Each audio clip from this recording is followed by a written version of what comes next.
really?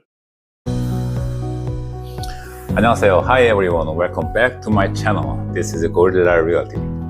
Today, I will break down the basics of a Korean residential lease contract for you. This is exact documents you will sign as you rent a home in Korea. This is great. If you are an expat planning to rent here, this will be huge help. Lease contracts are in Korean, and do you know enough Korean to sign a contract without any problem? Maybe not. Even Koreans miss a lot of stuff in the process of a contract. So don't just sign without understanding what's going on here. There are many obligations and responsibilities you should be aware of. And they become binding from the moment you sign up, right? I often say this: don't trust your friend or people around you. Why do you bring them when you sign the contract? Just because they haven't done it before? Trust me, they were just lucky, okay? Now, I will show you the contract form on screen and explain each section step by step. You will become a different person after watching this video. Let's get into it. Okay, this is a basic lease contract form used everywhere in Korea. If you've had experience with real estate contracts, this form will probably look familiar to you, right? Let's start from the top. Here, you can check whether it's Jeonse or Wolse. Do you know the difference? Jeonse is the most popular and quite a unique system in Korea. You pay a large deposit upfront and no monthly payment. Something good, something bad, I will tell you more in next video. And you might also rent with a monthly payment and a little deposit. This is Wolse. So if it's a Wolse, just check here, okay?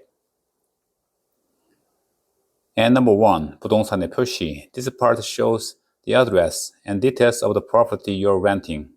The real estate agent will check official documents and fill in the information regarding the location, land, building, and leased area. And as you can see, the area is measured in square meters.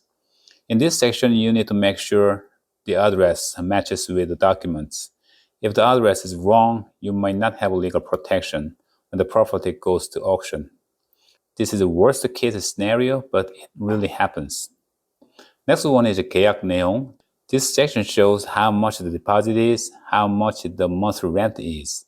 According to the agreed terms, this section also will be filled out by the agent. Okay, let's see the first one. This is a security deposit or key deposit. For Jeonse contract, the deposit typically ranges from 60 to 80% of the property's sale price. And for a Wolse contract, the deposit is usually about 10 times the monthly rent. And this is down payment. You pay it on the contract day, and it is usually about 10% of the total deposit. And this is intermediate payment. Actually, you can skip the intermediate payment because it's mostly used in sales transactions, not in rentals. And this is a final payment. We call this the balance, which is deposit minus down payment. And you pay this on the day you move in. And this is a monthly rent. So this section shows what kind of payments will be made and when. And you know, there is one more thing you will have to pay on the final payment day. Yes, it is a commission for a real estate agent. And you know what? There is a legal cap on it. You have to check this kind of image in the agent's office. You don't need to pay more money than you should, even when they insist, right? This is important. And this article 2 is about 존속 기간, duration of lease. Here you will find the start and end dates of your lease. By law, tenants are guaranteed to stay for 2 years. Regardless of whether the contract period is less than 2 years, tenants have the right to stay for a full 2 years. And you can also extend your stay for another 2 years through contract renewal. The interesting is, The landlord may not reject the tenant's request for renewal unless there are exceptional circumstances. And from here, Article 3 to here, Article 9, these are standard terms included in pretty much every contract. So this is not something actually you have to be concerned about. I will upload the English version of this same contract form, so you can just read that part later. And here is 특약사항, special agreements. Now it's time to pay attention and focus. At this stage, you can add special agreements between you and the landlord. These terms protect you and make sure things are clear. Actually, this is the most critical part, so we will cover this in more detail just a bit later. And finally, these are the contract parties, landlord, tenants, and the real estate agent. The real estate agent usually verifies the landlord's and tenant's IDs that fills in this section. Address, ID number, telephone number, name. And this is for representative if there is anyone involved. Then the landlord and tenants can sign or stamp here. Actually, the stamp is better for me. One thing to be careful about here is, as a tenant, you must verify the identity of the landlord yourself. Remember, many scams happen at this point. It's completely reasonable to ask them for ID. Alright then, let's go back to special agreement. Like I said, this is the most critical part and it requires your active involvement, okay? Keep in mind, the landlord and their agent will try to put it only what benefits them, not you. So stay alert and take initiative. When the agent draft the special agreement on the contract day, make sure you can include the ones you need. These terms can become the key factors if any legal issues arise later.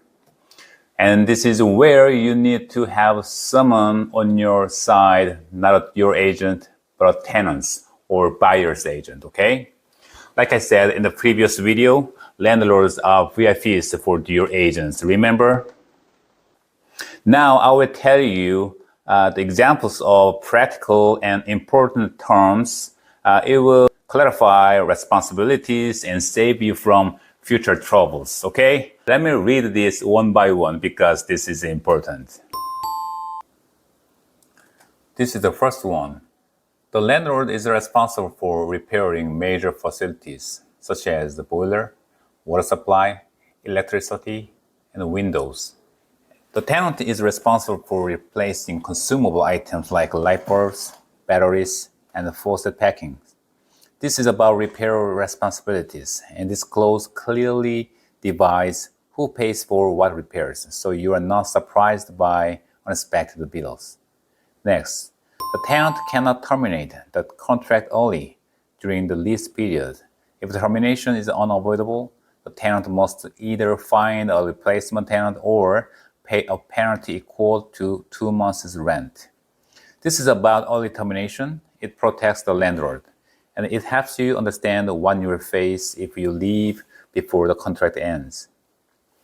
Next, the tenant cannot sublease or allow a third party to use the property without the landlord's consent. Violation of this can result in immediate contract termination. This is about subletting restrictions. This helps prevent unauthorized use or subletting, which can cause problems for both parties. Next, the tenant is required to restore the property to its original condition by the end date of the lease. The landlord must return the full security deposit immediately upon the termination of the lease. If the deposit is not returned on time, a late interest penalty of 10% per annum will be applied until the full amount is paid. This is about returning the property. This clause ensures a smooth handover and timely refund of your deposit. And including this kind of clause serves as a deterrent against the landlords who habitually delay returning security deposits. Next, the property is to be used only for residential purposes, not for commercial use like offices or storage. nor rented out to others. This is about use of a property. This prevents misuse that could violate the building rules or local laws.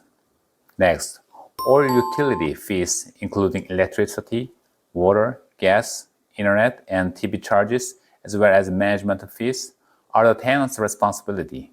If unpaid, the landlord may pay and claim reimbursement from the tenant. This is about utility and maintenance fees. This clause clarifies who pays the monthly bills. Next, the tenant must restore the property to the condition it was at lease start. Any damages or breakages must be repaired at the tenant's expense. This is about restoration and repairs.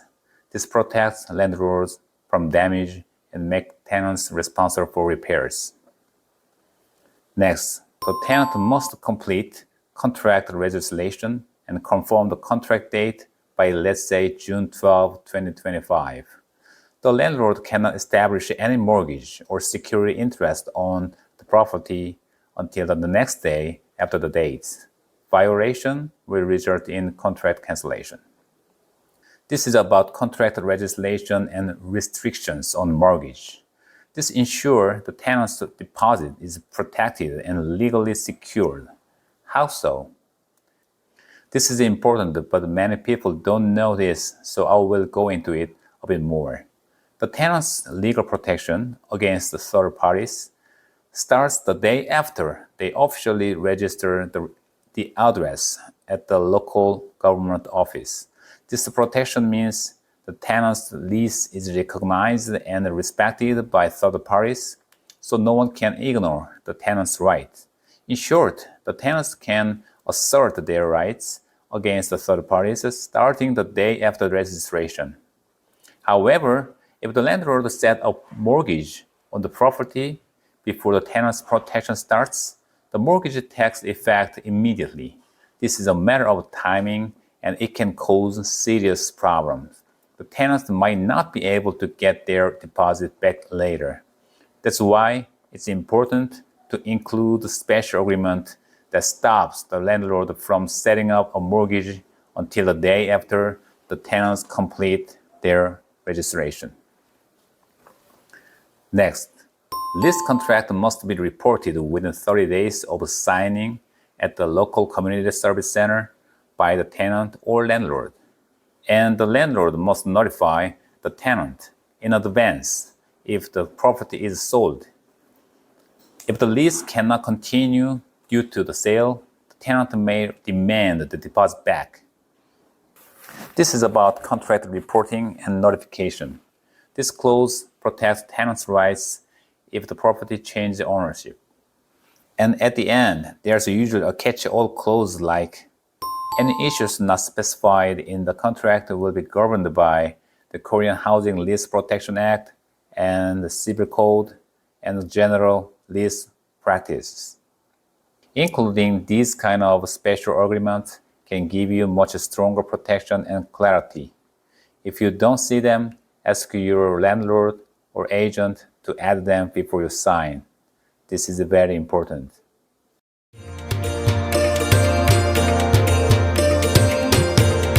How was today's content? Was it helpful to you? Remember, signing the contract means you agree to everything inside, so don't sign unless you are sure. If anything is unclear, ask for an explanation or help from a trusted agent or me. I'll be happy to stand on your side anytime. And this is the English version of a lease contract. Of course, you will not actually use this when signing with a Korean landlord.